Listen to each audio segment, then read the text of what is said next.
अस्सलामुअलैकुम। Face to face में आपको खुशामदीद। मैं हूं मोहम्मद अकबर बाजवा। आज मुल्क में तकरीबन 21 हलकों में ज़िमनी इलेक्शन हो रहा था और in the run up to election हमने देखा पंजाब के अंदर ख़ास तौर पे कि पाकिस्तान तहरीक इंसाफ के ये अलर्ज करते रहे रहनुमा कि उनको कैंपेन नहीं करने दी गई। दूसरी तरफ PMLN ने कैंपेन कर सकते थे लेकिन बिल्कुल ही नहीं की। और उसके बाद आज जो इलेक्शन डे के ऊपर रिगिंग के इल्ज़ाम हैं वो भी पाकिस्तान तहरीक इंसाफ की तरफ से लगाए गए। ख़ास तौर पर दो सीट्स बहुत इंपॉर्टेंट, एक गुजरात से परवेज़ इलाही साहब की और लाहौर से मोनस इलाही साहब वाली, और वहाँ पर जिस किस्म के इल्ज़ाम सामने आए वो आपके साथ गाहे गाहे हम प्रोग्राम में शेयर भी करते रहेंगे। एक इंपॉर्टेंट चीज़ जो आज हमने देखी, वो जिसका पहले भी कहा जा रहा था, जिसके बारे में ये रिजर्वेशन थी, ये एप्रीहेंशन थी कि हो सकता है ये मामला, और वो ये था कि फॉर्म 45 बहुत अहम होगा। 8 फरवरी के इलेक्शंस के बाद फॉर्म 45 को लेकर ही अगर मैं कहूं कि पाकिस्तान तहरीक इंसाफ की जो अगली कैंपेन है या जो उनका नैरेटिव है वो फॉर्म 45 के मुताबिक चल रहा था। तो आज एक लाहौर का हल्का है PP 149, वहां पर जो पोलिंग एजेंट्स PTI के थे, यानी सुन्नी इत्तेहाद काउंसिल के कह लीजिए, उन्होंने पहले ही दस्तखत कर दिए फॉर्म 45 के ऊपर, जिसका इलेक्शन कमीशन ने कहा कि हमने सख्ती से नोटिस भी लिया है। हमारे साथ तैमूर सलीम झगड़ा साहब मौजूद हैं, सीनियर रहनुमा पाकिस्तान तहरीक इंसाफ। बहुत शुक्रिया आप झगड़ा साहब वक्त दिया है प्रोग्राम में। ये फरमाइएगा, वो जो मैं बात कर रहा था, आपका तो नैरेटिव इलेक्शन के बाद सर ये है कि हम फॉर्म 45 आप लोगों के पास मौजूद हैं और दूसरी तरफ फॉर्म 47 पर लोगों को जितवाया गया है। आज हमने ये देखा कि पता होना चाहिए था, कम से कम आपके पोलिंग एजेंट खुद मान गए कि जी हमसे धोखे से दस्तखत करा लिया फॉर्म 45 पे। मतलब ये अजीब सी मामला, कुछ समझ नहीं आया ये क्या हुआ सूरत हाल। वो एक वीडियो आई थी, आपने नहीं देखी थी? वहां पे शायद कोई प्रिजाइडिंग ऑफिसर कह रहा था, उससे पूछा कि क्यों आपने किया है, तो उसने कहा कि हम मजबूर हैं।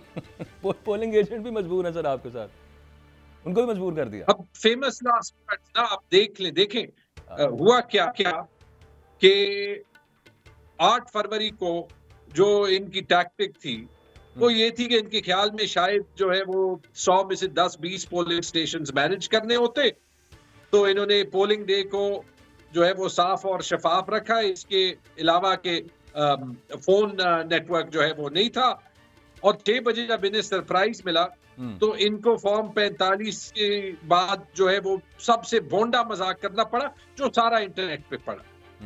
दोबारा से PTI को कैंपेन नहीं करने दिया गया।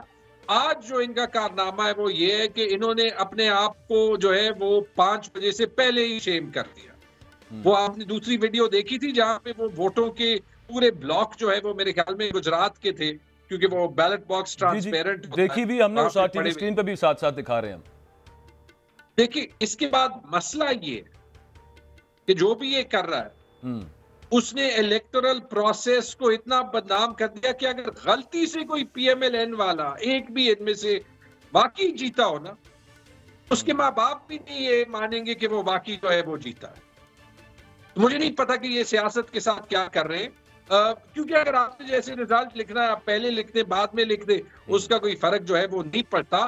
लेकिन ये वाकई ये जो हम गद्दारी एक्चुअली कहते हैं, जो लोग ये कर रहे हैं ये मुल्क के साथ असली गद्दारी है। इलेक्शन कमीशन ऑफ पाकिस्तान, हमें याद है वो डस्का इलेक्शन हुआ था जब आपकी पार्टी की गवर्नमेंट थी, उस वक्त वो सबसे ज़्यादा नज़र आया था, जिसको कहना चाहिए मुतहर्रिक या फिर एक्टिव और अपना ओरिजिनल रोल प्ले करता हुआ। और फिर उसके बाद से तो आगे बहुत सारे इलेक्शन कमीशन पर इल्ज़ामात रहे। इस वक्त जो मामला है वो यूँ महसूस होता है जैसे जिस तरह से आज कोशिश की गई, इलेक्शन कमीशन शायद ये बताने का, ये तासुर देने की कोशिश कर रहा है। उन्होंने ये कहा कि हमने नोटिस लिया है, उनके जो स्पोक्स पर्सन है, और ये बड़ा सख्ती से हमने इसका नोटिस लिया कि पहले दस्तखत क्यों कराए। गो के वो बताना चाह रहे हैं कि हम नहीं कर रहे, ये कोई और कर रहा है, इंतजामिया की तरफ से मामला किए जा रहे हैं। देखिए, ये एक नोटिस इधर और एक नोटिस उधर बार बार आ जाता था। KP में इलेक्शन कमीशन ने अगस्त में लिखा था कि जो चीफ सेक्रेटरी है नदीम चौधरी, वो इस काबिल ही नहीं है कि इलेक्शन के प्रोसेस को लीड करे। आज तक वो बैठा हुआ, फेडरल गवर्नमेंट उसको नहीं चेंज कर रही। ठीक है, मैं आपको दो फैक्ट्स बता रहा हूं। इलेक्शन कमीशन ने खत लिखा, वो आज तक बैठा। अच्छा, ये मुझे बता दें, आज पंजाब में जो है वो इंटरनेट बंद कर दिया गया जी, KP में नहीं बंद किया गया। ये मुझे बता दें, सिक्योरिटी इश्यूज KP में ज्यादा होते हैं या पंजाब में ज्यादा होते हैं? इसका जवाब सबको पता है, KP ऑब्वियसली सबको पता है। तो मुझे बता दें क्यों पंजाब के 13 जिलों में जो है वो इंटरनेट आज बंद किया गया। इंटरनेट ऑन होता, वहां पे ट्रांसपेरेंटली लोग देख सकते हैं कि पोलिंग स्टेशन में क्या है, क्रेडिबिलिटी होती पोल्स की। अब जो है जैसे मैंने कहा, और कितनी सीटें थी ये, 20 सीटें थी। जब तक इनकी लीगल गवर्नमेंट चलनी है, नंबर्स तो इनके पास वैसे ही है। 20 सीटों से जो है वो फर्क क्या पड़ता है? मेरा तो ख्याल ये है कि अभी भी इनसे रिजल्ट्स मैनेज नहीं होंगे, लेकिन ये मैं आपको गारंटी देता हूं कि जहां जहां पे रिगिंग हुई है, जैसे 9 फरवरी को ये सामने आई है, ये सारा कुछ सामने आएगा। अभी तो बहुत कुछ जो है वो इसलिए नहीं सामने आ सकता क्योंकि जो है दोबारा से इंटरनेट बंद है और शायद बंद ही रहेगा। अब सिर्फ देखते जाए। अच्छा, अब ऐसे लगता है ना जैसे अब एक पहले कुछ पर्दा रखने की, कोई किसी चीज की आड़ के अंदर कुछ होता था, छुपाने की भी कोशिश की जाती थी, कोई तकल्लुफ कर लिया जाता था। अब यूं महसूस होता है कि जैसे वो तकल्लुफ करने की भी जरूरत खत्म कर दी है, रफा कर दी है कि हमें तो फायदा, हमें जरूरत ही नहीं है वो किसी भी किस्म का ऐसा काम करने की। इसी के तनाजुर में मैं आपकी पार्टी के लोग भी ये बात करते हैं और वो ये है कि this is that we know कि मतलब ये मामला हमारे ऊपर यूं बरकरार रहेंगे। मैं थोड़ा सा आपसे पूछना चाहता हूं कि जो आगे कैंपेन्स आपने करनी है, जो जलसे करने हैं और इस चीज पे करने हैं कि मैंडेट आपको वापस मिले, जो 8 फरवरी को या 9 फरवरी को कह लीजिए चोरी हुआ था, वो असल में जो मैच है वो तो पंजाब के अंदर होगा। और एक आपके जो वजीर दाखिला हैं, फेडरल इंटीरियर मिनिस्टर जो हैं, अब ये भी बड़े मजे का मामला हुआ कि आज वो एक पीसीबी की एक प्रेस कॉन्फ्रेंस थी, वहां पर उन्होंने कहा कि हम दोबारा 9 मई नहीं करने देंगे। So if I interpret that, मुझे तो ये लग रहा है जैसे, एक तो मुझे नहीं पता आपका इरादा है 9 मई जैसा कोई मामला करने का आगे, लेकिन वो ये कहना चाह रहे हैं कि हम बहुत स्ट्रिक्टली निपटेंगे आपसे, अगर आप पूरा हमने एहतजाज करने भी निकलेंगे आइंदा बाहर, तो फिर क्या बनेगा आगे? दोबारा हम भी इंशाल्लाह किसी को 9 मई नहीं करने देंगे, और 9 मई तो दोबारा इंशाल्लाह होगा ही नहीं। लेकिन 9 फरवरी दोबारा मोहसिन नकवी साहब ने और हुकूमत ने जो है वो कर लिया 2 महीनों के अंदर। अच्छा, ये पंजाब के अंदर ठीक है, वो मैं आपका पॉइंट भी समझ गया कि आप भी 9 मई नहीं किसी को करने देंगे, लेकिन पंजाब के अंदर झगड़ा साहब ओवरऑल जो जाहिर है कि चलें, बलूचिस्तान से स्टार्ट हुआ, अब उसके बाद फैसलाबाद में, डू यू थिंक कि पंजाब में मरियम नवाज साहिबा जो वज़ीर आला हैं वो कहती हैं मैं आई विल बी रुथलेस, जो वज़ीर दाखिला है, interior minister overall Mohsin Naqvi साहब हैं, वो कहते हैं कि हम 9 मई नहीं करने देंगे, तो फिर आगे फिर जलसे किस तरह से करेंगे आप आगे? वो जो एक पूरी कैंपेन है, या फिर इसको सिर्फ महदूद रखा जाएगा पार्लियामेंट की हद तक या असेंबलीज की हद तक? केपी में आप कर लें तो उसका इतना कोई फायदा तो नहीं है। जब मेरे से कोई पूछता है कि पीटीआई जो है वो बातचीत क्यों नहीं करता या पीटीआई फ्लेक्सिबिलिटी क्यों नहीं दिखाता, मैं 2 चीजें कहता हूं। सारी रिगिंग के बावजूद, सारी जुल्म ज्यादती के बावजूद पीटीआई जो है वो पार्लियामेंट में बैठी है, और जहां पे पीटीआई की हुकूमत है, केपी की, हमारे ऊपर तनकीद होने के बावजूद वो फेडरल गवर्नमेंट के साथ एंगेज कर रही है। ये तो हो गए वो तरीके जो गवर्नमेंट और पार्लियामेंट के फोरम्स पे सही, लेकिन ये आप लिख लें कि ये जो कवर है ना कि हम 9 मई नहीं करने देंगे, ये नहीं करने देंगे, आप पंजाब में, मैं पंजाब से हूं नहीं, लेकिन साफ नजर आता है। वो 9 फरवरी को नजर आया, जो कल परसों वो जो जलसे हुए हैं अक्रॉस पंजाब, उसके जो विजुअल्स हैं वो देख लिए। आप पंजाब में आम शहरी को डिसइनफ्रेंचाइज कर रहे हैं, और आज नहीं तो कल, कल नहीं तो परसों इसकी कीमत अदा करनी पड़ेगी। कब तक आप लोगों के आम एहतजाज को, कब तक आप लोगों के जलसे जुलूसों को रोकेंगे? किसने कहा है कि ये जो है वो 9 मई? अब अगर आप ये रोक नहीं सकते, इसमें एक चीज मैं कहना चाहता हूं, ये मैं 9 फरवरी से भी कह रहा हूं और ये मैं दोबारा कहूंगा जी, जब आप वोटिंग पे अवाम की क्रेडिबिलिटी और यकीन को जो है वो हटा देंगे ना, तो जितना संगीन नुकसान आप पाकिस्तान को पहुंचा रहे हैं, बहुत साल लगेंगे रिवर्स करने में। ईद पे हम बैठे होते थे, लोग आते थे, क्योंकि आपको पता है कि ये सारा कुछ पेशावर में हुआ है। Is this the culture that we want? Not at all. Right, ये जो अभी हो रहा है, ये जो टीवी स्क्रीन पे नजर आ रहा है, जो पूरे दिन सोशल मीडिया पे इंटरनेट बंद होने के बावजूद नजर आए, ये पाकिस्तान की जमहूरियत या रियासत या स्टेट के साथ एहसान है?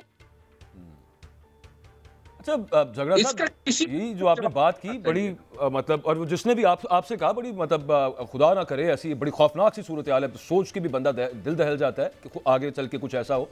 एक इंपॉर्टेंट पॉइंट है वो, जैसे पंजाब के अंदर आपने जिक्र किया कि इंटरनेट बंद है, हम भी वही कह रहे हैं कि कोई खास जरूरत यहाँ पे है नहीं, और सिक्योरिटी के ज्यादा कंसर्न्स केपी में है, वहां पे बंद नहीं किया गया। इसकी क्या वजह हो सकती है आपके ख्याल में? और ये भी साथ जहन के अंदर रखा जाए कि केपी के अंदर आपकी पार्टी की अच्छी खासी मतलब ट्रैक्शन आपकी पार्टी वहां पे गेन करती है, तो वहां पे कोशिश क्यों नहीं की गई इंटरनेट बंद करने की?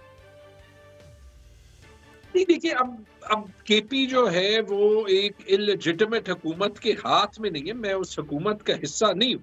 सही है। लेकिन जब ओपन इलेक्शंस होंगे, मेरे ख्याल में आप फिलहाल देख लें, जो हमारे कैंडिडेट्स हैं बाजौड़ में, वो एक इंडिपेंडेंट लड़के से फिलहाल पीछे है। हालांकि वो लड़का भी पीटीआई का है, तो वो टिकट अवार्ड की बात है या जो भी रिजल्ट आए, राइट, वो कैंडिडेट सारे जो है वो माशाल्लाह डेथ हो गई थी उनके, मेरे ख्याल उनके भाई जिनके भाई की डेथ हो गई थी। हाँ हाँ। लेकिन वहां पे आप देख सकते हैं कि इलेक्शन रिजल्ट्स की अभी एक क्रेडिबिलिटी है। जो जहां पे जाना चाहता था वो जा रहा था। जब जिस सूबे में जो है वो, क्योंकि सिर्फ वो सिचुएशन ही है ना, केपी बॉर्डर प्रोविंस है, जिस सूबे में केपी से 20 गुना कम जो है वो ये इस टाइप के मिलिटेंसी के इंसिडेंट्स होते हैं, वहां पे आपने इंटरनेट बंद कर दिया। ये जवाब तो मोहसिन नकवी दे, ये जवाब तो मरियम नवाज शरीफ दे, ये जवाब शहबाज शरीफ दे। ये वाकई जो है वो, अगर कोई भी सीट जीत रहे थे तो उसको कंट्रोवर्शियल बनाने की या इलेजिटिमाइज करने की जरूरत क्या है? बेसिकली 9 फरवरी को स्टेट की क्रेडिबिलिटी को एक तरीके से जलील किया इलेक्टोरल प्रोसेस में, और ये मैं पीटीआई के एक रेप के तौर पे भी नहीं कह रहा, और आज जो है वो दूसरे तरीके से जलील। इस सबसे ज्यादा आसान है कि जो एक बिल्कुल फंडामेंटल चीज है कि आप जो है वो इलेक्टोरल प्रोसेस की सैंक्टिटी रखें, इस पे कोई कॉम्प्रोमाइज नहीं होना चाहिए। एक मैं इसमें बात कह दूं, आजकल इंडिया में इलेक्शंस हो रहे हैं जी। 7 मरहलों में होते, 2.5 महीनों में होते। वो जो बोरियां होती है जिनमें वोट्स होते हैं, कोई उनको ये 2.5 महीने हाथ नहीं लगाता। उनकी पॉलिटिक्स भी उतनी कट थ्रोट है जितनी हमारी है। कभी आपने सुना है कि किसी ने बाद में इल्जाम लगाया हो कि किसी ने जो है वो फॉर्म 45 या 47 या बोरियों में वोट्स को जो है वो हिला दिया? अगर वो कर सकते हैं तो हम क्यों नहीं कर सकते?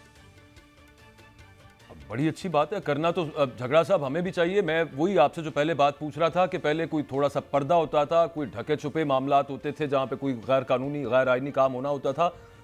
अब वो तकल्लुफ खत्म हो चुका है और वो बिल्कुल हमारे सामने है कि यूं महसूस होता है जैसे कहा जा रहा हो कि जो करना है जिसने वो कर ले। अब दूसरी तरफ आ जाती है सुप्रीम कोर्ट ऑफ पाकिस्तान, जिनका काम है मतलब इतनी ब्लेटेंट किस्म की अगर वो मामलात इदारे तबाह होते देख रहे हैं तो वो उसमें इंटरवीन करें। आपकी पार्टी की पिटिशन भी है, आपकी पार्टी के जो चेयरमैन है या बानी है इमरान खान, उन्होंने एक खत भी लिखा है चीफ जस्टिस ऑफ पाकिस्तान को, उनको बहुत कुछ याद भी करवाया है और कुछ पिटिशंस का बाकायदा जिक्र किया कि ये केसेस आपके पास हैं, इनको देखिए। अभी तक तो उसके ऊपर कोई जवाब नहीं है। आगे पहले वो इतना अच्छा रुके रहे, मुझे लगता है कि आगे भी शायद यूं रुके रहे। हम भी ऑन ट्रायल, हर इदारा ऑन ट्रायल। ऑन ट्रायल इसलिए कि पाकिस्तान में क्राइसिस है जो कि खत्म होने का नाम नहीं ले रहा, और किसी तरीके से इसको खत्म करना है और आगे बढ़ना। लेकिन उसमें जो मेरी कमजोरियां हैं वो ना मैं छुपा सकता हूं, और ना जो किसी और की कमजोरियां हैं वो कोई और छुपा सकता है। आपने खुद ठीक कहा, सुप्रीम कोर्ट का एहतराम करते हुए, आई एम सॉरी, लेकिन सुप्रीम कोर्ट के कुछ फैसलों पे सवालिया निशान उठाना पड़ेगा। जो हमारे पास हक है, उन्होंने आरओज जुडिशरी से नहीं होने दिया, रिजल्ट आपने देख लिया। उन्होंने पाकिस्तान की सबसे बड़ी पार्टी से सिंबल को प्रोटेक्ट नहीं किया, रिजल्ट आपने देख लिया। फिलहाल हमारे पास रिजर्व सीट्स नहीं है। हो क्या रहा है, अवाम का ट्रस्ट जो है वो मजीद और मजीद पाकिस्तान के गवर्नेंस और उसके प्रोसेसेस पे एरोड हो रहा है। तो ये सारा जो है वो सब सामने हो रहा है, लेकिन ये सब कुछ भी जो है वो छोड़ दे। जैसे आपने कहा, अगर सुप्रीम कोर्ट नोटिस ले सकता है कि जीओआर में घरों के अराउंड दीवार है या नहीं है जी, और उनकी क्या हाइट है और वो कौन से रूल्स के तहत जो है वो बन रहे हैं, तो जिस कॉन्स्टिट्यूशन का दिफा करना उनका काम है, उस पे वो नोटिस नहीं ले सकते। आपने जो बात आप कर रहे थे झगड़ा साहब, आगे बढ़ने वाली, उसमें जो दूसरी तरफ से जैसे सदर पाकिस्तान ने भी कहा एक एक कदम पीछे हटने वाली बात, इससे आप अग्री करते हैं कि अब everyone will have to take a step back और 2 स्टेप्स, जो भी जिस तरह भी, मतलब थोड़ा सा पीछे, अब ये एक बिल्कुल बंद गली की तरफ हम आ चुके हैं। आई एग्री, और हमें भी लेने पड़ेंगे और हम लेंगे, लेकिन यहां पे इलेजिटिमेट हो, लेकिन हुकूमत पीएमएलएन की है, सदारत पीपल्स पार्टी की है, पहले स्टेप इनको लेने पड़े। इन टर्म्स ऑफ कोई चीज इससे आगे कह दे कि रास्ता क्या है, ये मान ले कि 8 फरवरी को हुआ क्या है, इन्हीं के लोग मानते हैं, शाहिद खान अब्बासी मानते हैं, जुबैर साहब मानते हैं, मुशाहिद हुसैन सैयद साहब मानते हैं, जमाते इस्लामी की जो नए अमीर है उन्होंने अपनी सीट वापस बिल्कुल की, यस, हाँ जी, वो सारा एविडेंस मौजूद है। मेरी सीट एक एग्जाम्पल है, मुझे ये बता दें, मैं वैसे कुछ तो तारीफ करनी चाहिए, 1000 वोट वाले से हारा हूं। अब मैं पेशावर को तो नहीं जला रहा, लेकिन एक फैक्ट है कि 25,000 वोट वाला 1000 वोट से हारा है, और सारा सबूत इलेक्शन कमीशन के वेबसाइट पे पड़ा हुआ है, बहुत से लोगों ने देखा। 66 में से 64 फॉर्म्स पे जो मैनिपुलेशन हुई है, लेकिन बहुत सी चीजें जो लोग देख रहे हैं। देखिए, एक और चीज देख लें, ये जो जो जो जो 2-3 चीजें इस मुल्क को फिलहाल हर्ट कर रही हैं। पहली चीज, जो अवाम का हक है इलेक्शन में वोट डालना, उसको इतना कंट्रोवर्शियल बना दिया गया है कि जैसे मैंने कहा कि कोई अगर गलती से सीट पीएमएलएन असली तौर पे भी जीत जाए, वो खुद ही नहीं मानेंगे, पहली चीज। दूसरी चीज, जो पॉलिटिकल प्रिजनर्स कोर्ट्स में है, या जिस तरीके से आप देख लें, जिसने गलत काम किया उसको जरूर सजा दे, लेकिन मिलिट्री कोर्ट्स पे फॉर एग्जांपल एक फैसला हुआ सुप्रीम कोर्ट का, आज सुप्रीम कोर्ट ही उस पे फैसला नहीं कर रहा, वो केस जो है वो नहीं लग रहा। देखिए, वहां पे लोग हैं, जेल्स में हैं, उसमें इनोसेंट भी है ना, ठीक है, मैं बात मोहतात तरीके में कर रहा हूं ताकि प्रिजम्पटिवली मैं किसी को जो है वो इनोसेंट या गिल्टी ना डिक्लेयर कर दूं। तो जब एक सुप्रीम कोर्ट का फैसला हुआ है, अपील है, हम क्यों लोगों को जो है वो इसके थ्रू ले जा रहे हैं? ये चीजें हम ठीक कर दें, इससे पाकिस्तान मजबूत होगा, और जो ये ट्रस्ट जो है वो जो एक ब्रेकडाउन हुआ है अभी सोसाइटी और स्टेट के दरमियान, उसका हल ये नहीं है कि इंटरनेट बंद कर दें, सोशल मीडिया बंद कर दें, उसका हल ये है कि हीलिंग का प्रोसेस शुरू कर दें। हुकूमत और स्टेट वो स्टेप ले, वो एक स्टेप ले, पीटीआई 2 स्टेप्स लेगी। पीटीआई 2 स्टेप्स ले, बड़ी इंपॉर्टेंट बात है झगड़ा साहब, लेकिन इमरान खान साहब जेल से जो उनके पैगामात आ रहे हैं, he is naming the names आपके सामने ही है। एक चीज अपनी जगह पे, और सबसे इंपॉर्टेंट किसी भी सोसाइटी के लिए वो उसका आइन, जो एक सबका आपस में इत्तेफाक के साथ जो सबसे मुअज़्ज़ज़ डॉक्यूमेंट है वो है, लेकिन कुछ ग्राउंड रियलिटी भी है ना यहाँ पे, और मामला फिर और तरह से भी चलते हैं।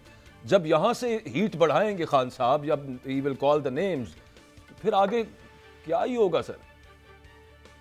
मेरे ख्याल में हीट बढ़ाने की बात नहीं है। अब आप मुश्किल सवाल जो है वो कर रहे, बात यही है कि आप किसी को दीवार के साथ लगा दें तो फिर उसका एक रिएक्शन आता है। वी ऑल वांट कि हमारी पार्लियामेंट मजबूत हो, वी ऑल वांट कि हमारी जुडिशरी मजबूत हो, लेकिन अब यही बता दें कि हर रोज तो पीएमएलएन में से, यानी हुकूमत में से ही कोई कभी 18, कभी 14, कभी 19, कभी 20, ये सारे साल के नाम है, कह रहे होते हैं, हुआ दे फिंगर पॉइंटिंग कि खान साहब के साथ ज्यादती हो रही है। उनको 3 दिन में 30 साल की सजा मिली for crimes he did not commit. His wife is in jail. जब जो ट्रायल की हम बात कर रहे हैं तोशा खाना की, उसमें एज अ प्राइवेट सिटीजन उसका कोई रोल ही नहीं है। इस्लामाबाद के हाई कोर्ट के जजेस ने जो है वो बताया। अब आप देख लें, और एक जो एडीसी का खत सामने आ गया था, फिर बाद में एक दूसरा खत लिखा गया, अभी जो है वो देखना पड़ेगा, लेकिन वहां पे हमारे सिविल एम्प्लॉइज ऑन स्ट्राइक थे। लोग आए थे और वो जो है वो इलेक्टोरल ऑफिसर्स की पोस्टिंग ट्रांसफर में इंटरफेयर कर रहे थे। तो कुछ हमें अपनी सैंक्टिटी का ख्याल रखना चाहिए। जब हम सियासतदान अहमकाना तरीके में एक्ट करते हैं तो हम पे तनकीद भी होती है और हमारी क्रेडिबिलिटी एरोड होती है। This can't just be limited to politicians. तो मेरे ख्याल में everyone has to take a long hard look at themselves.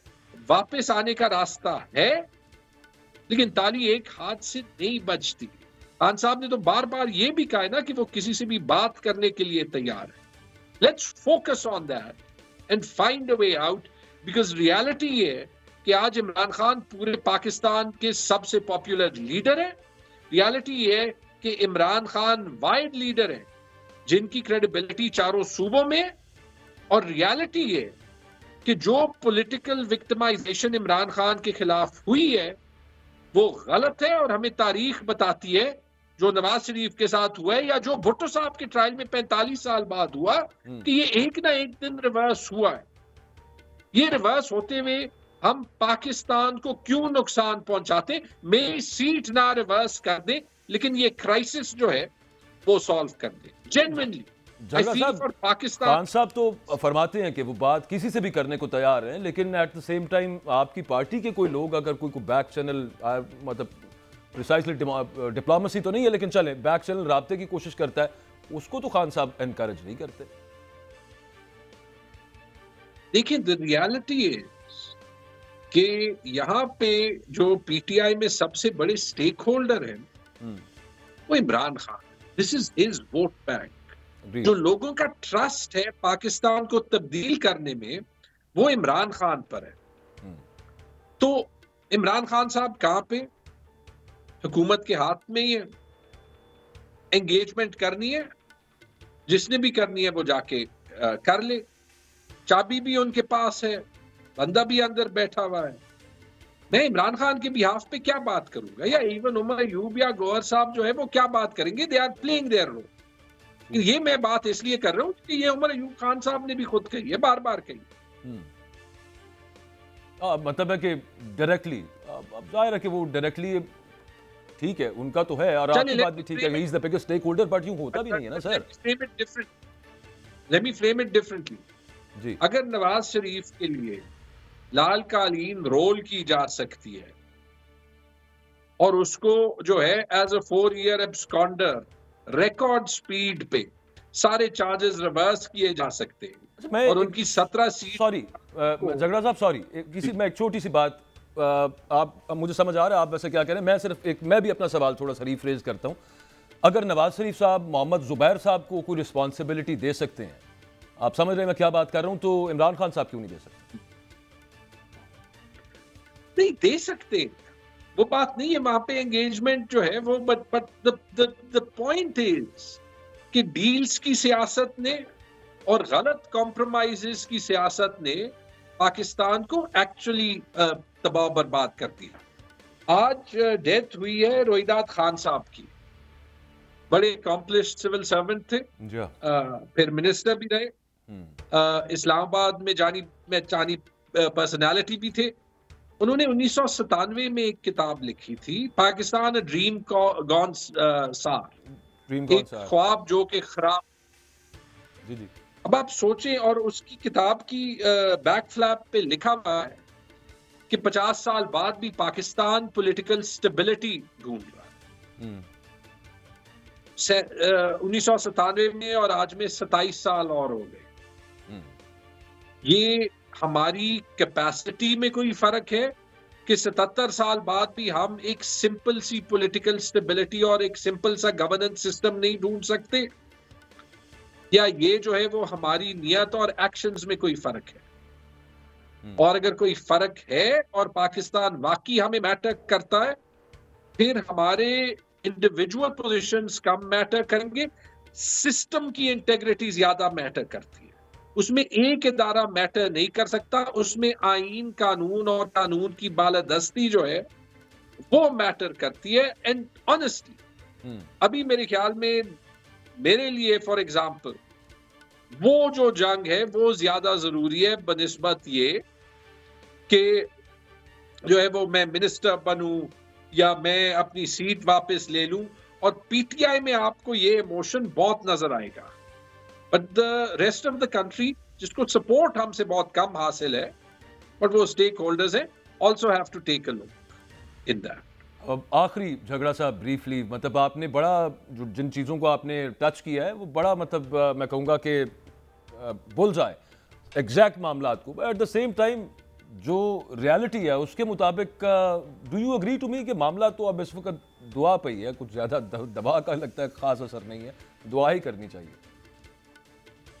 Reality की गेम ने भी हमें खराब कर दिया ना। तो रियलिटी ये आप ये कह रहे हैं कि रिजल्ट गलत है, सबको पता है, धांधली नहीं चोरी हुई है, 8 फरवरी को भी हुई है और शायद आज भी हो, लेकिन हम बस इसको मान जाएं, चुप हो जाएं और जो है वो उसके बाद दोबारा आए। उस रियलिटी का इम्पैक्ट क्या हुआ है? आज जब आप अमेरिका के गुड बुक्स में भी आने की कोशिश करते हैं, अगले दिन आप पे सैंक्शंस लग जाते हैं, और आज जब आप आईएमएफ से पैसे भी लेते हैं, तो आईएमएफ के प्रोग्राम की शदीद जरूरत है। आप दुरुस्त कह रहे हैं लेकिन साहब, मैं एक्चुअली ना मैं इस रियलिटी की बात कर रहा हूँ कि जिन्होंने फॉर्म 47 पर रिजल्ट्स अनाउंस कर दिए और विनिंग कैंडिडेट्स अनाउंस कर दिए, उन्होंने इस वजह से तो नहीं किए कि उसको रिवर्स करना होगा किसी ने। ये एक रियलिटी है और इस पर फिर आगे आपका ये जो मुतालबा है जायज़ है, मैं उससे इनकार नहीं कर रहा, लेकिन इसको कोई मानेगा नहीं, ये रियलिटी है। तो फिर उसके बाद दुआ ही बच जाती है। हाँ ठीक है, कोशिश आपकी जारी है और बड़ी अच्छी बात है, वो एक कॉन्स्टिट्यूशनल जो एफर्ट आप कर रहे हैं और ओवरऑल जो आपका पॉलिटिकल राइट है वो अपनी जगह पे है, लेकिन ये रियलिटी है ना कि जो कर दिया गया वो रिवर्स करने के लिए तो नहीं किया गया।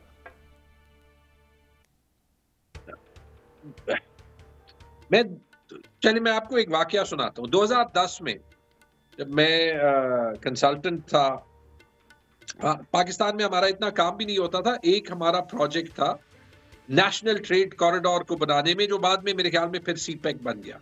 प्लानिंग कमीशन में एक मीटिंग थी, सारी तकरीबन उस वक्त के मिनिस्टर्स और सेक्रेटरी सब थे और कोई 4-5 घंटे की मीटिंग हुई, और उसके बाद जो है वो हम बाहर से 2-3 बड़े सीनियर एक्सपर्ट्स लाए थे। तो उनसे मैंने पूछा कि क्या ख्याल है आपका। तो मुझे एक बंदे ने कहा, मुझे कभी भूलेगा नहीं, कि यहाँ पे लोगों ने बातें बहुत की लेकिन मैंने एक भी बंदा नहीं देखा कि वो, जिसको मैं कहूं कि वो एक चेंज मेकर हो, अच्छा। कि वो मुल्क को एक्चुअली बदलना चाहता है, और उन चेंज मेकर्स की क्रिटिकल मैस नहीं थी, यानी वो इतनी तादाद में नहीं थे कि वो एक्चुअली मुल्क बदलना चाहे। ठीक है, वो बात मुझे कभी भूली नहीं। आज पीटीआई में इमरान खान की क़यादत में उतने चेंज मेकर्स हैं, तो यहाँ पे मैं आपको एग्री नहीं करता कि अगर हम एफर्ट करेंगे तो इंशाल्लाह इमरान खान और पीटीआई जरूर इस सिस्टम को तब्दील करेगा। वो आपको जितना भी लगे कि वो दुआओं पे मबनी हो, दुआ करना जो है वो ना भूलें, लेकिन याद रखें कि डिस्पाइट एवरीथिंग 9 फरवरी को तारीख की सबसे बड़ी रिगिंग के बावजूद पीटीआई इमर्ज की दुनिया पाकिस्तान की सबसे बड़ी पार्टी, उसके बावजूद भी। तो अगर अवाम चाहें तो जरूर इस मुल्क की तकदीर बदल सकते हैं और इंशाल्लाह बदलेंगे। This is my belief and it has to be my belief. बिल्कुल ठीक है, और हर डेमोक्रेट को ये बिलीफ रखना भी चाहिए, उसके लिए एफर्ट करनी भी चाहिए, और ये जिस तरह पैहम एक एफर्ट चल रही है डेमोक्रेसी के लिए, किसी भी जमात से किसी का ताल्लुक हो, लेकिन for the sake of democracy Allah करे कि ये पूरा हो। बहुत बहुत शुक्रिया। हमारे साथ तैमूर सलीम झगड़ा साहब मौजूद थे। एक ब्रेक के बाद वापस आएंगे। Stay with us.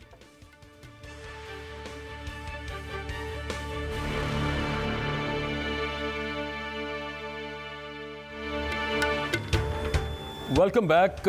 हम बाय इलेक्शंस के हवाले से बात कर रहे थे। 16 पंजाब के अंदर ऐसे हल्के हैं जहां पर इलेक्शन हो रहा है, लेकिन एनीवेज पंजाब के अंदर हमने एक चीज़ देखी है, और वो ये थी कि in the run up to elections PTI तो काफ़ी बोलती रही, वो जो मैं पहले भी बात कर रहा था कि हमें कैंपेन करने का मौका नहीं दिया जा रहा। बहुत से लीडर्स ऐसे हैं जो बाहर ही नहीं आ सके। मतलब शहजाद फारूक की अगर मैं लाहौर से बात करूं तो वो क्लेम करते हैं कि पुलिस मुझे हर वक्त उठाने के दरपे थी और धमकियां भी देती थी। एनीवेज मामला ये था कि फॉर्म 45 के हवाले से जो आज बहुत सारी जगह के ऊपर, इससे पहले भी 8 फरवरी के इलेक्शन के हवाले से भी बहुत सा एतराज़ था कि फॉर्म 45 पर जो उनके पास मौजूद पाकिस्तान तहरीक इंसाफ के कैंडिडेट्स के पास, वो मैच नहीं करते फॉर्म 47 के साथ। आज उससे भी अगला एक मामला आ गया कि मतलब बजाय इसके कि रिजल्ट्स के ऊपर किसी किस्म का ये मसला हो कि फॉर्म 47 में जो कंसोलिडेट होकर बनेगा फॉर्म 45 को, वहाँ पे कोई टैली ना करे रिजल्ट, उससे बेहतर है कि ये पहले ही सब कुछ मामला इस तरह से हो जाए कि फॉर्म 45 के ऊपर ही रिजल्ट्स वहाँ पर टैली कर रहे हों। तो ये इल्ज़ाम पाकिस्तान तहरीक इंसाफ के लीडर्स की तरफ से लगाया गया। उन्होंने कहा कि जनाब हमारे पोलिंग एजेंट्स जो हैं उनसे दस्तखत करवा लिए गए फॉर्म 45 के ऊपर। ये एक हल्के की बात हो रही है लाहौर के। उसके अलावा एक वीडियो एविडेंस मौजूद है, वो प्रोड्यूसर साहब से मैं कहूँगा ज़रा टीवी स्क्रीन पर दिखाएं आपको, जो कि गुजरात से है। वो एविडेंस के ये कहा जा रहा था वहाँ पे कि वो पूरे वार्ड्स हैं, जैसे वो थदियाँ होती हैं उस तरह से जो बैलेट पेपर है वो पहले से बैलेट बॉक्स के अंदर पड़ा है। प्रोड्यूसर साहब दिखाएं जरा। ये इल्ज़ाम लगाया गया, इसकी बहरहाल तहकीकात होनी चाहिए। इस पर इलेक्शन कमीशन ऑफ पाकिस्तान का अभी तक नोटिस नज़र नहीं आया। एक और इस मामले को भी क्लैरिटी मिलनी चाहिए कि ये फेक न्यूज़ है या फिर ये रियल न्यूज़ है। फेक न्यूज़ भी हो सकती है क्योंकि इलेक्शन कमीशन ऑफ पाकिस्तान का एक लेटर पैड है, लेटर हेड एक्चुअली, उस लेटर हेड के ऊपर ये लिखा हुआ है, प्रिजाइडिंग ऑफिसर ये क्लेम कर रहा है अल्लेजेडली, मुबैना तौर पर मैं बात कर रहा हूँ, कि हमारे पास फॉर्म 45 मौजूद ही नहीं है। यानी कि जब वोट डाल दिए जाएंगे, वोटों को जब फॉर्म 45 के ऊपर किस कैंडिडेट को कितने वोट मिले, पोलिंग एजेंट्स ने अपने दस्तखत करने हैं, वो फॉर्म 45 उनको दिया नहीं गया। और इस अच्छा, लेकिन ये फेक है या ओरिजिनल है, इलेक्शन कमीशन ऑफ पाकिस्तान की रिस्पॉन्सिबिलिटी है कि वो जितना ज़्यादा हो सके शफाफ बनाने के लिए इलेक्शंस को अपना किरदार अदा करें। अच्छा, उसके अलावा फिर एक और इल्ज़ाम जो सामने आया कि बहुत सारी जगह पर, ये भी गुजरात के अंदर खासतौर पे क्लेम किया गया कि ठप्पे लगाकर जो प्रिजाइडिंग ऑफिसर थे उनके पास कुछ बैलेट पेपर्स मौजूद थे जिनके ऊपर पहले से स्टैम्प थे और एक खास कैंडिडेट को वहाँ पर मोहर लगी हुई थी। और ये भी एक इल्ज़ाम, अगेन इसकी क्लैरिटी भी आनी चाहिए, लेकिन अभी तक कोई मामला नहीं हुआ। ये जो प्रिजाइडिंग ऑफिसर यहाँ पे मौजूद थे उनसे जब पूछा गया कि ये क्या माजरा चल रहा है, अगेन गुजरात का ही मामला है, तो उन्होंने यहाँ पे ये कहा कि हम मजबूर हैं। 12 पंजाब के अंदर हैं, बलूचिस्तान और सिंध की 2-2 सीट्स हैं। बलूचिस्तान में तो इंडिपेंडेंट कैंडिडेट्स हैं, सिंध के अंदर जो पीपल्स पार्टी के कैंडिडेट लीड कर रहे हैं बिल्कुल उसी तरह से, वो तकरीबन 1 साइडेड इलेक्शन है। एक ही जगह के ऊपर सिर्फ टीएलपी के कैंडिडेट हैं जिनको पता नहीं 100,000 भी उनके पूरे नहीं वोट्स, और दूसरी तरफ से एक बहुत बड़ा मार्जिन है पीपल्स पार्टी के कैंडिडेट का। तो वो वहाँ पे तो सूरत हाल तकरीबन क्लियर है। जो बैटल ग्राउंड थी as always just like before, वो पंजाब है। और पंजाब के अंदर सूरत हाल जो इस वक्त चल रही है, वहाँ पे बहुत सी सीटों के ऊपर सुन्नी इत्तेहाद काउंसिल लीड में है। और दूसरी इंपॉर्टेंट चीज़ ये आज हमने देखी कि पंजाब के अंदर इंटरनेट आज बंद किया गया, केपी के अंदर नहीं किया गया। और वो सूबाई हुकूमत ने, अगर फेडरल गवर्नमेंट भी ये समझती, और उन्हीं के अंडर, ये उनके एम्बिट में भी आता है कि अगर वहाँ पे उनको कोई थ्रेट महसूस होती, जो कि सबसे ज़्यादा बाय द वे केपी के अंदर है, और यही सवाल अभी तैमूर सलीम झगड़ा साहब भी उठा रहे थे, तो फिर वहाँ पर भी बंद किया जाता। एनीवेज, रिजल्ट्स अभी कंसोलिडेट हो रहे हैं, मज़ीद रिजल्ट्स आते जाएंगे, जीएनएन की स्क्रीन पर आपके साथ शेयर करेंगे। आज के प्रोग्राम से इजाज़त दीजिए, अल्लाह हाफ़िज़।